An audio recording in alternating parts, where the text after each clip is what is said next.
I think Leo, my character, is a workaholic, which is something I understand. My work's always been the most important thing in my life, sometimes to the detriment of one's personal life. As, as we see in last week's episode, my wife leaves me because I'm not spending enough time at home with her.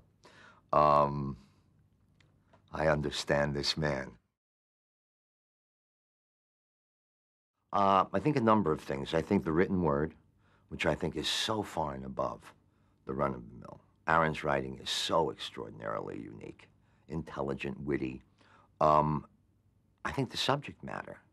I mean, suddenly we are seeing people at the workplace, but instead of the workplace being a police station or a hospital or a law office, it's the White House, which is a very potent workplace.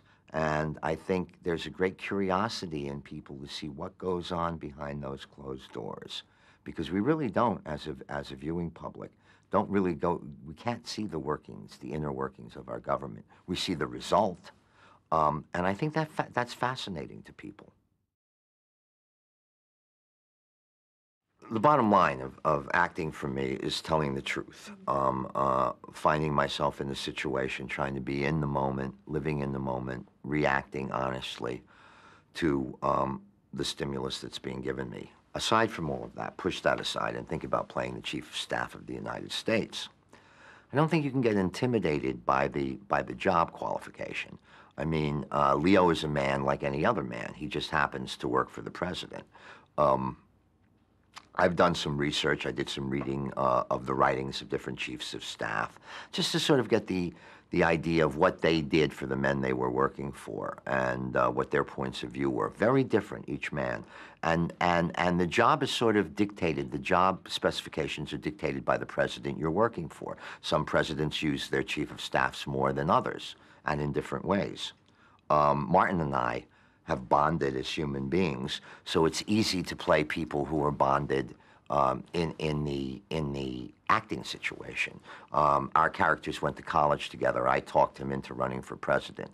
When I handled his campaign and he won, he brought me in as his chief of staff. Martin and I, as human beings, have some similar things that went on in our lives, have bonded as human beings, so we bring the Martin and John into the Jet and the Leo.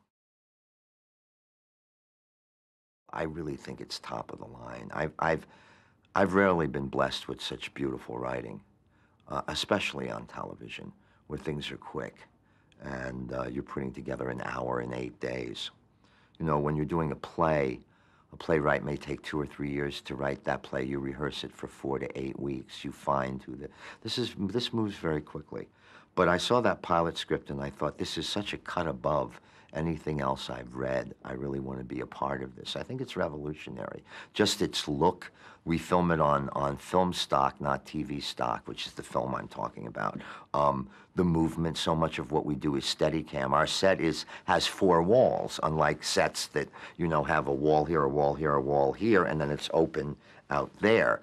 We are like filming in a real space, which is challenging too with lighting and everything, but helps us be able to move in a liquid form from one scene to another. You know, the pilot, there's a shot at the beginning of it that I'm involved in where I'm literally take you through a walk through the West Wing, and that shot does not stop. We filmed that from beginning to end in 11 takes.